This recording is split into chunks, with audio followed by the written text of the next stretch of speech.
you like my t-shirt? There's a bug on it. Come here. New bottom. You can be in. We've also got camera crew. Now we can go in. So welcome back to Nelly Air Foss. It's North Yorkshire, just outside of Goathland.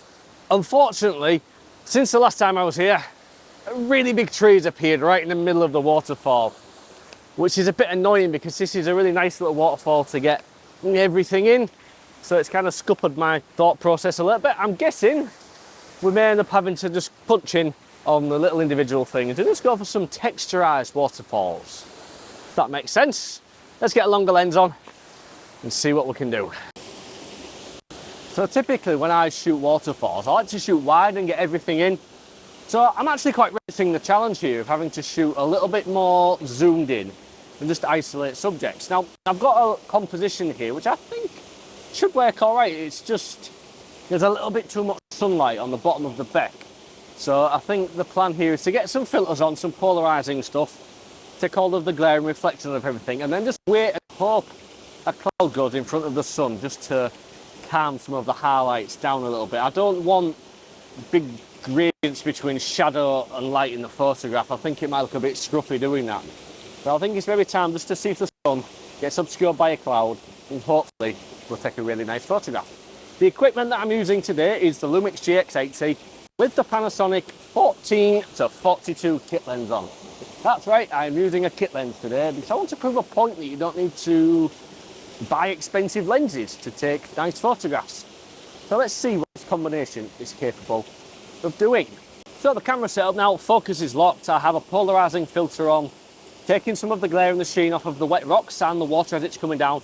I've also thrown a 6-stop filter on, and that is allowing me to get a 5-second exposure at f5.6. Now the sun is going in and out of the clouds, which is great because that's exactly what I wanted to do. We'll just take some of the highlights out of this shot. This time of year and this time of day, when you have harsh sunlight peeking through, it does create really strong highlights, and I don't really like the look, especially when I'm under something that's entirely shaded out. So let's just take this photograph now. So 5.6, 5 seconds, ISO 200.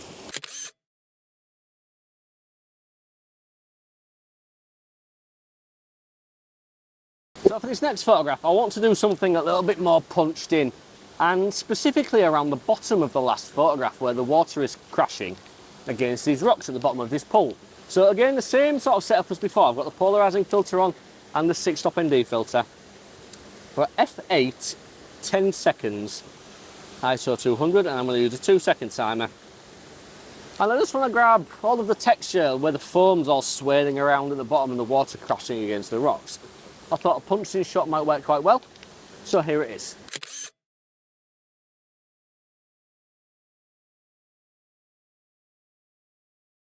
So I've now found myself on a little tiny ledge, and I don't like it. It's a bit narrow, it's a bit slippy, and once again I find myself waiting for the sun to disappear behind a cloud. You see, we're going to shoot right down the gullet of this waterfall with this one, but you see probably the sun is just right behind where I'm trying to shoot at the minute. So yeah, it's just a case of waiting for the clouds, but plenty of clouds have been playing ball, so there's no reason why another one shouldn't come along and really just soften and diffuse the midday sun. So fingers crossed we'll get a nice photograph. Just need to wait a little bit. How do I tell her that her legs are in the photograph? Is there a nice way of doing that? Your legs are in the photograph. Was that nice enough? I thought that was quite nice. Thank you. They're not now. So far, sun's not playing ball.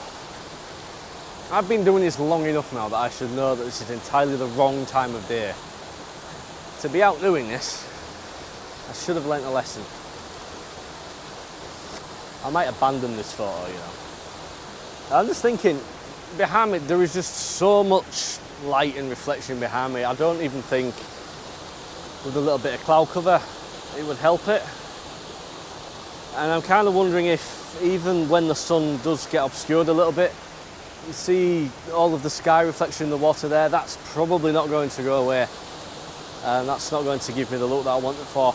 And this one might be one to come back to and revisit a little bit later on in the year. I think I'm going to abandon this photograph. I think that's probably the best way forward with this one. It's a shame really, because it might look quite nice. Oh, so we'll just take one anyway, just see what we can do with it. I'll tell you what, stuff it, let's do it anyway.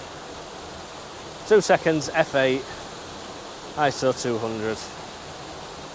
Let's just take it and, yeah. It's gonna be what it's gonna be, innit?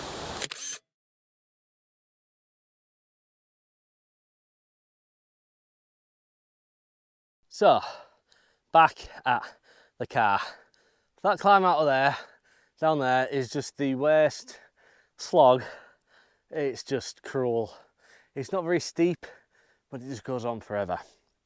So the plan now is to drive to Beckhall. It's another little village, maybe about a mile, 2 miles outside of where I am now. And the plan is to visit Waterfall Foss. It's a waterfall I've photographed in the winter, I've photographed in the autumn.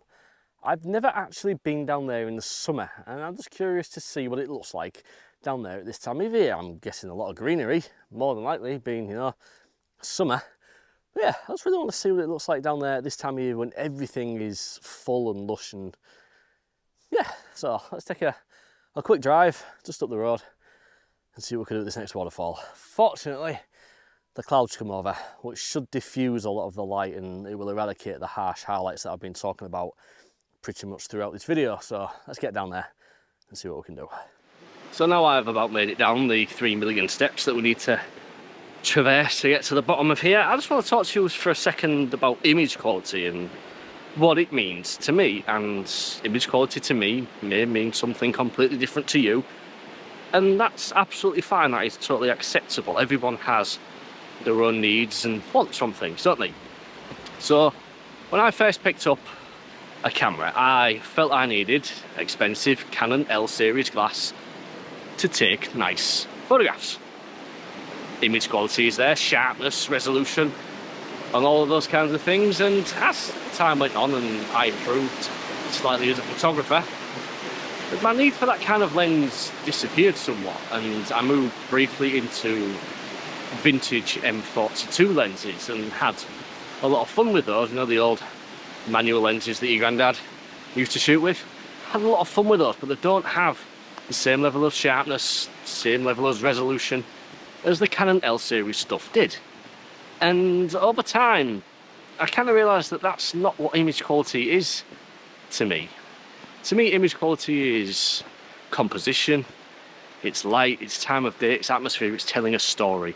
It's not about sharpness and resolution to me. So Laura watches a lot of my YouTube content, as any good girlfriend would, and she often has this thing of pointing out, I was there, so today she's there. So we've almost climbed up, and now it's time to climb across and climb back down. Now I want to apologise in advance. The waterfall down there can be quite noisy, a little bit loud, and where I'm going to be stood, well, I'm practically going to be in it, so the volume may go a bit wappy when we get down there. I just want to apologise in advance. Right, so we've made it up. This is the bench. That's the bench that I was telling you about there. Okay. If you want to sit down now. Bye. You see that jungle in front of us? Yeah. We have to, we have to push our way through that. Absolutely thrilled about that, aren't you? So there it is, that's English. So just behind me there is Waterfall Foss. This is my favourite waterfall in this area, and thanks to Simon Collinson's Facebook post from a week or so ago, I can tell you that this is a double cascade waterfall. I'm assuming because there's one at the bottom and there's one at the top, a double cascade. So let's get down there and let's take some photographs of this one. This is the one that I really wanted to come and photograph in the summer months. It's been a bit fun getting down to, but we've made it. So let's get stuck in and hopefully take a really nice summer photograph of Waterfall Foss. So hopefully you can hear me all right with the audio. I've got my back to the waterfall. There are 2 photographs that I want to take from here, and I've kind of resigned myself to the fact that I'm going to get wet. The first one, I want to take a wide angle photograph using the 6mm Venus Laowa lens. I really want to get it all in, and then I'm going to have to skate around the outside of this beck to take this photograph again that I got in the autumn. This is the one that I want to get this time of year with a nice greenery all around it, and I'm hoping it's going to block out some of the white sky in the background, and we'll just get a nice summery green photograph from this waterfall. So first of all, let me get in the waterfall. Hopefully don't slip and die and break something. There's plenty of water coming over here, which is something I was a bit fearful of. We're in a bit of a dry spell at the minute in the UK, so I'm quite happy to see a lot of water coming over this one. So I'm going to get a tripod set up in the water, and fingers crossed this first photograph. Video okay here. I'm somewhat trying to shelter the microphone from the sound of the waterfall. I've got the camera set up now. I've got a polarizing filter on and a 6-stop ND filter. And with this composition, I'm trying to tell a story of the flow of the water across the waterfall.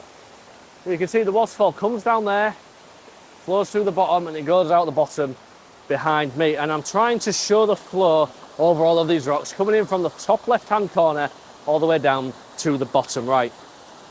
We're at f10, a 2.5 second exposure time, ISO 200. Here we go.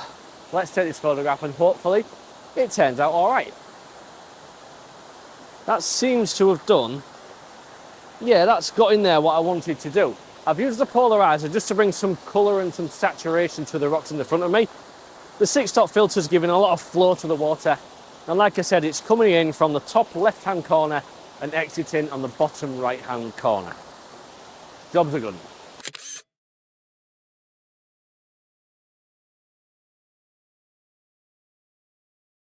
Right, so it's time to be honest with you. I've bottled going down under the bridge. The water level is a lot higher than I anticipated. I haven't got the wellies. I need to wear my shoes for work tomorrow. It's really not a good idea. But let's have a look. Let's go and have a look at something here. Just if I walk close to the waterfall, I am now standing on a little rocky outcropping, and there is a second one just behind me. And using the 6mm Venus Laowa lens, well, I can get them all in and it looks really quite fun. So I thought, instead of bottling taking 2 photos, we'll just have another look and see if we can't find something a little bit different to what I would normally take once I'm here. So let's have a look and see how this is going to turn up. Excuse cameras and Laura's behind me. Here we go. So I'm using the polarizing filter once again with the 6-stop ND filter, and pretty much the same settings as before, only the shutter speed this time around is at 3.2 seconds. So a 6-stop filter, a polarizing filter, just taking the glare and the sheen, she likes it when I say that, the glare and the sheen off of the water. F10, ISO 200, 3.2 second timer, no, 3.2 second exposure with a 2-second timer. Here it is, final photograph from these waterfalls around Goathland today.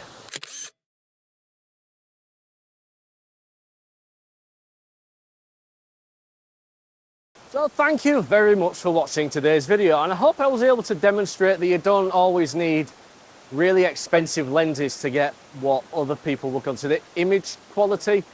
It's a subjective term, and to me image quality just means a nice photograph. I'm not a pixel peeper, and all of the places where you're going to see my photos, you're never going to be able to do that anyway, so it's irrelevant for me what I shoot with. So we've used the Panasonic Lumix kit lens, the 14-42 variable aperture EU, and we've also used the 6mm Venus Laowa lens. It's a little bit more high-end, but it's still not as expensive as, say, the Olympus version of the same thing. So thank you very much for watching. If you did enjoy today's video, please do give it a thumbs up. It does help bring you viewers to see my content. And if you liked it more than that, there is a subscribe button below me somewhere in the waterfall. You can press that and see more micro four fairs nonsense from me every single week. So until the next time, I'm going to love you and I'm going to leave you and say toodle pip.